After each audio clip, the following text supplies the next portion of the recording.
Get ready for the countdown. 10, 9, 8, 3, 2, 1, 0.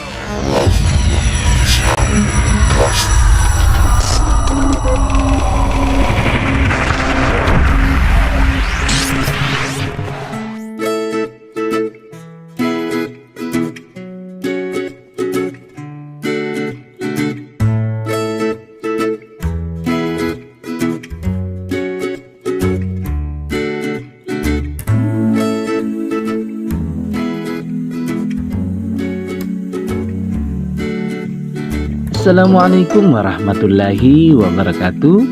Hai anak-anak yang cerdas. Selamat datang di channel YouTube Pak Ridwan. Apa kabar anak-anak yang cerdas? Pak Ridwan berharap kalian dalam keadaan yang baik, sehat, dan tentunya siap untuk belajar ya. Nah, pada hari ini kita akan belajar bersama-sama untuk mata pelajaran tematik kelas 5. Nah, kita masih belajar di tema 1 ya, yaitu organ gerak hewan dan manusia. Pada subtema 1 organ gerak hewan dan pada pembelajaran ke-6. Nah, anak-anak yang cerdas, mari kita belajar bersama-sama dengan penuh semangat.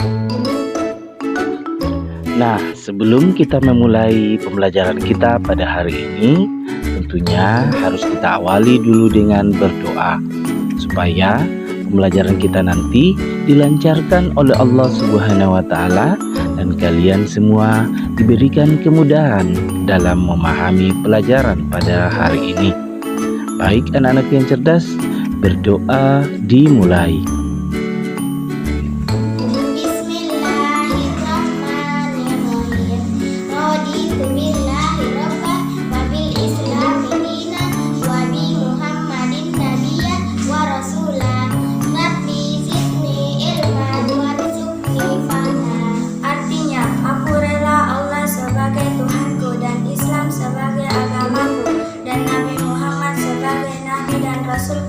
Ya Allah, tambahkanlah kami ilmu dan berilah kami rezeki untuk dapat pemahaman.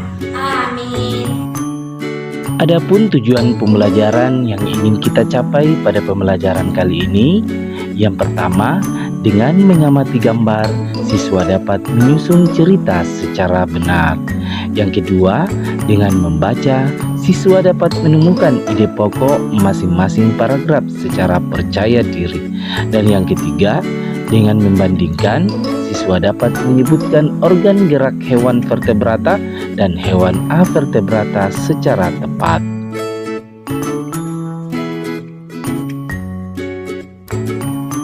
Hari menjelang sore, sudah saatnya Edo kembali ke rumah. Namun sebelum pulang, Edo membantu Pak Rudi membersihkan kandang kelinci. Kandang kelinci dibersihkan untuk menjaga kesehatan kelinci.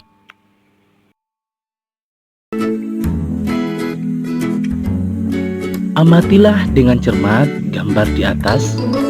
Kemudian, buatlah cerita tertulis dari gambar tersebut. Nah, anak-anak yang cerdas, kalian buat cerita minimal 3 paragraf ya.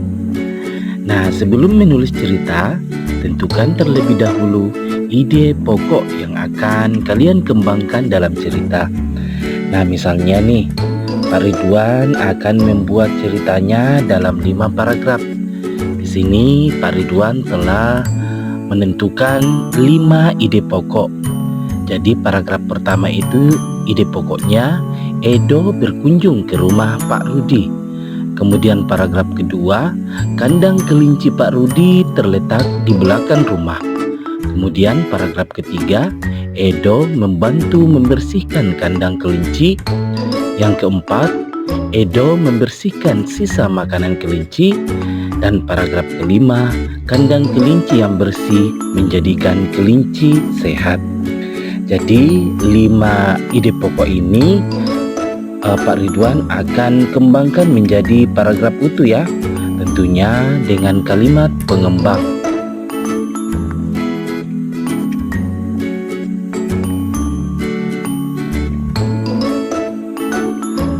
Anak-anak yang cerdas, misalnya cerita ini Pak Ridwan beri judul Membantu Pak Rudi Membersihkan Kandang Kelinci. Nah, di sini paragraf pertama itu diawali dengan ide pokok ya, anak-anak yang cerdas. Jadi ide pokok yang telah Pak Ridwan tentukan tadi. Jadi paragraf pertama itu, Edo berkunjung ke rumah Pak Rudi pada sore hari. Nah, selanjutnya ini adalah kalimat pengembang. Pak Rudi merupakan tetangga keluarga Edo. Rumah mereka berdekatan, cuman terpisah oleh jalan di kompleks perumahan. Keluarga Edo dan keluarga Pak Rudi bertetangga baik. Pak Rudi memelihara ternak kelinci yang dimasukkan ke dalam beberapa kandang.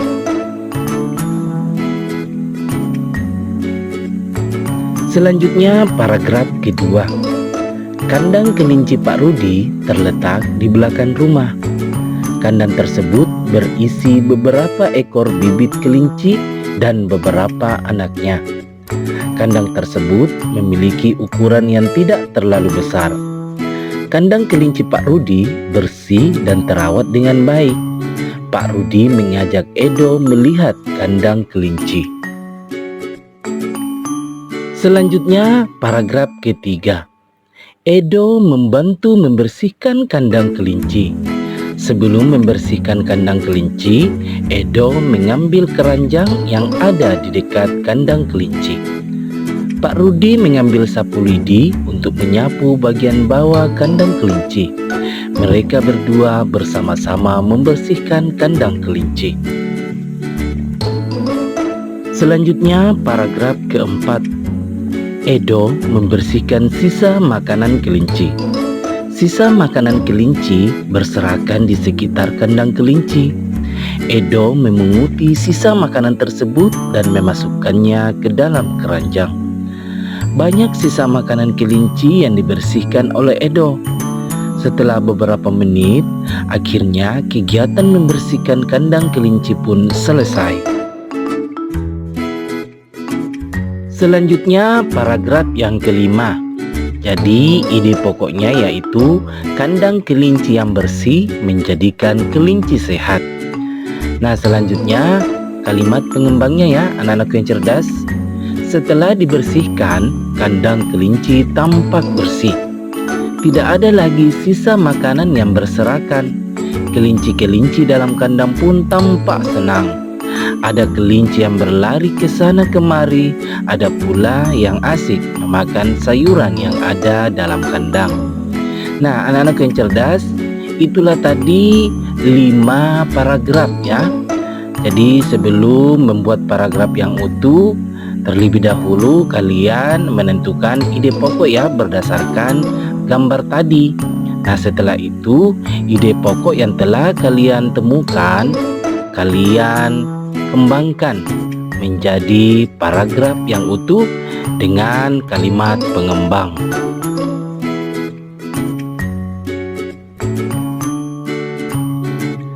Anak-anak yang cerdas, pada pembelajaran sebelumnya kalian telah mengetahui contoh hewan yang termasuk avertebrata, yaitu hewan siput ya. Nah, berikut ini ada contoh lain hewan yang termasuk avertebrata atau tidak memiliki tulang belakang, yaitu kupu-kupu. Nah, Pak Ridwan yakin kalian semua pasti sudah sering melihat kupu-kupu ya. Nah, jadi kupu-kupu itu termasuk hewan yang tidak memiliki tulang belakang atau avertebrata. Gerak kupu-kupu. Kupu-kupu adalah hewan yang lucu, warnanya indah dan menarik. Banyak orang menyukainya. Dia terbang dan hinggap pada bunga-bunga. Badannya kecil, namun memiliki sayap yang lebar. Sukakah kamu pada kupu-kupu? Kupu-kupu termasuk hewan serangga. Kupu-kupu memiliki organ gerak yang sama seperti serangga-serangga lainnya. Salah satu organ gerak yang istimewa dari kupu-kupu dan serangga lainnya adalah sayap.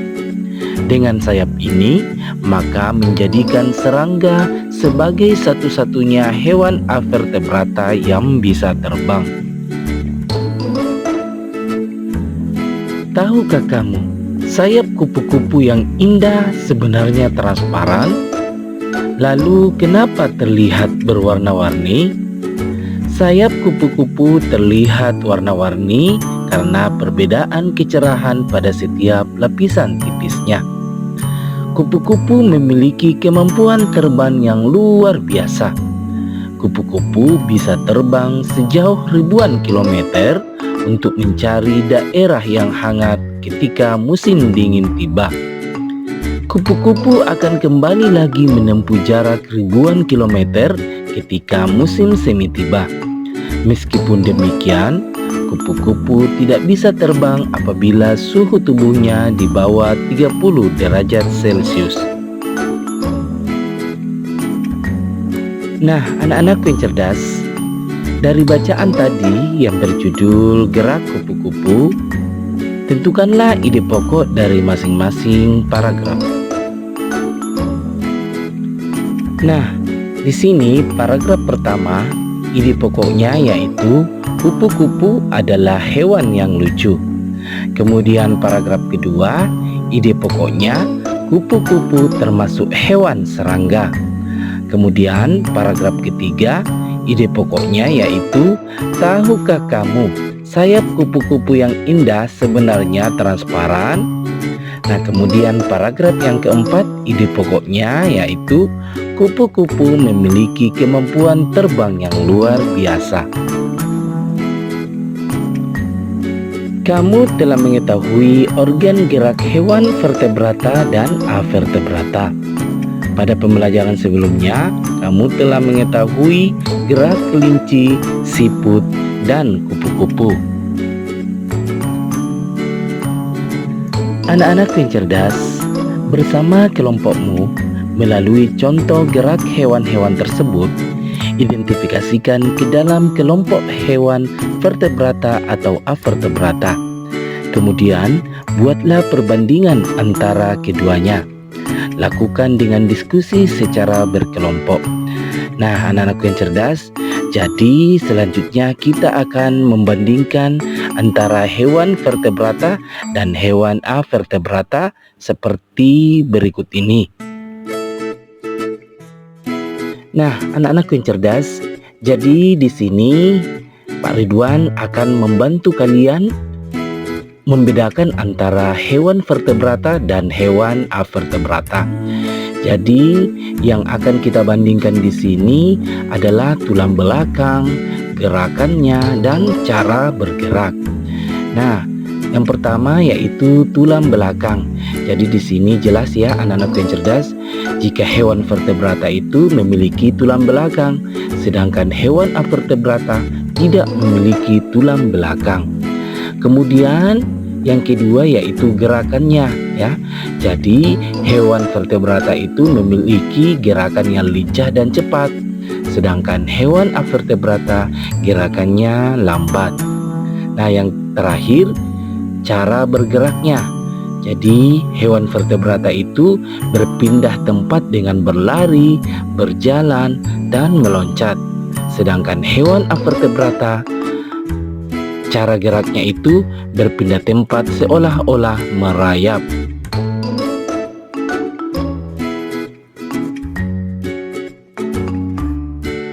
Anak-anak yang cerdas, setelah kalian mengidentifikasi perbandingan atau perbedaan antara hewan vertebrata dan avertebrata, selanjutnya presentasikan hasil perbandinganmu di depan guru dan teman-temanmu. Agar lebih menarik dan mudah dalam memahami, gunakan model sederhana dari binatang yang kamu presentasikan. Jadi, kalian presentasikan hasil perbandingan kalian dengan menggunakan model sederhana ya. Jadi model sederhana itu bisa kalian gambar melalui karton ataupun kardus. Jadi model yang kalian gambar itu sesuai dengan binatang vertebrata atau avertebrata yang kalian pilih. Kemudian kalian gambar dengan seindah dan semenarik mungkin. Dengan mempelajari organ gerak hewan, kita makin tahu betapa sempurnanya ciptaan Tuhan. Sudahkah kamu menyayangi hewan? Jadi anak-anak yang cerdas, mari Pak Ridwan ajak kalian untuk menyayangi hewan ya. Jadi kalian jangan membunuh hewan ataupun memburu hewan. Tunjukkan sikap dan perilakumu yang menunjukkan bahwa kamu menyayangi hewan. Jadi kira-kira sikap atau perilaku apa ya yang dapat kita lakukan untuk menunjukkan bahwa kita ini menyayangi hewan? Nah, sikap yang menunjukkan rasa sayang kita kepada hewan yaitu dengan merawatnya dengan baik, memberinya makan, membawanya ke dokter hewan jika sakit, dan memberikan kandang untuk hewan kita.